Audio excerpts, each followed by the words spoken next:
Hey dudes and dudettes, how's it going? My name's Glenn, I'm the game designer on Samurai Siege, and in this week's quick video, I'm going to be talking to you a little bit about this weekend's Saga. So, here's what's up. This weekend's Saga is called the Swarm Master Saga, and the bonus troop camp for this weekend and for the following 2 weeks thereafter will be the Swarm Master Camp. In total, this camp will have 7 levels, all super important, but for this weekend you'll be getting access to levels 1, 2 and 3. As standard, level 1, you find it in the Onyx market, build it straight on your canvas. It's 10 Onyx, you grab it. Level 2, as per always, will cost you a bit of essence, but to do it, you've got to have the token. I've got the tokens already, you know me, I make this stuff, I give myself these things on the test servers, so I can show you what the upgrades behave like, but I just want to tell you a little bit about the guy. So the Swarm Master is a new configuration that I've built for the Essence Masters.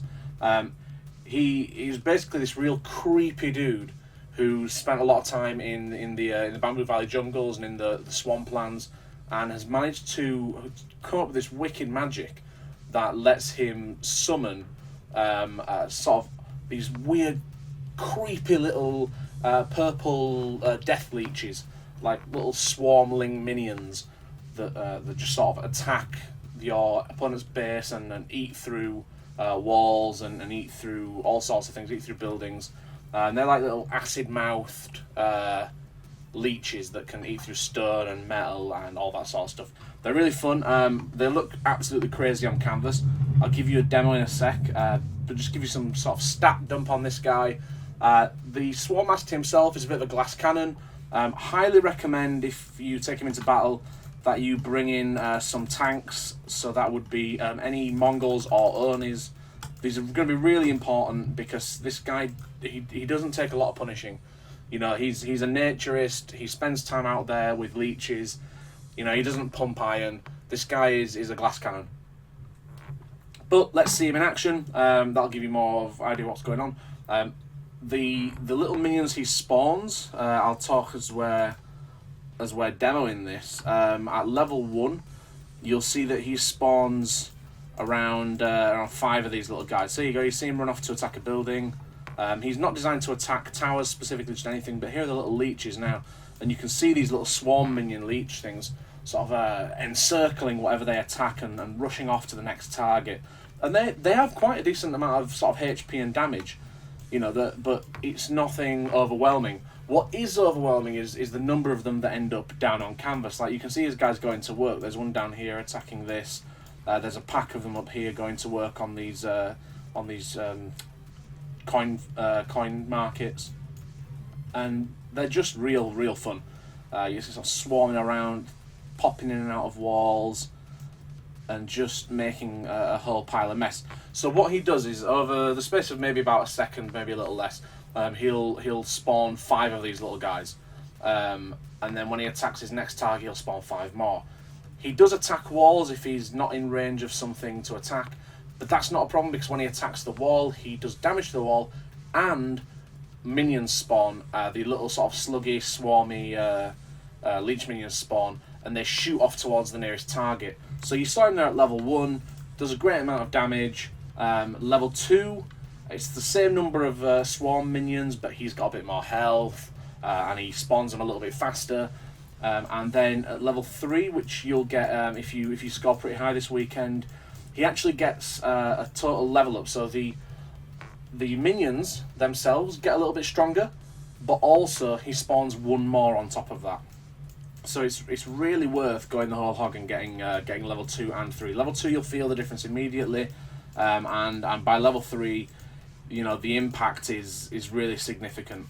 4, 5, 6 and 7 levels are only going to take this guy further, but let's run him out into battle again. I realise I broke my own suggestion in the last battle where I didn't actually put anything down to tank for him, so I will remedy that this time. What level's my Rashomon? Oh, that's a really low level Rashomon. I should level up my Rashomon quick smart because he turns the tides of battle on his own. But here we go, so we've got a load of tanks down. Let's get the Swarm Master down and get him spawning those little swarmlings. So this guy, as I've mentioned, he's a glass cannon. He's in front of a tower now, and he's tanking that tower, which is a bad place for him to be. But now you see him hitting the wall. The Onis are up here taking on some guff. The other Onis are down here soaking for this tower and the cannons, which is just allowing his swarm minions to spawn in and wreak havoc. Now, sadly on that time he got knocked out, but it won't happen every time.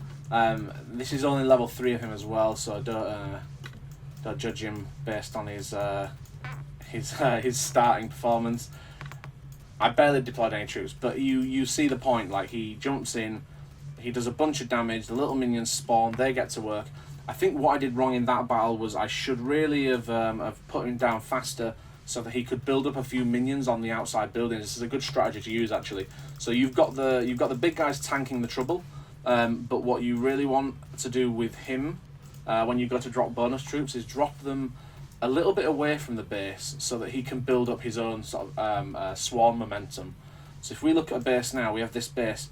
A great spot to attack from would probably be out in one of these two corners, because there are not a lot of attack buildings, but there are a lot of defences for him to attack on. I drop my Rashomon, I can see that these lions aren't active, so if I put the Swarm Master guy down, he should have a chance to build up quite a few minions before this battle picks up.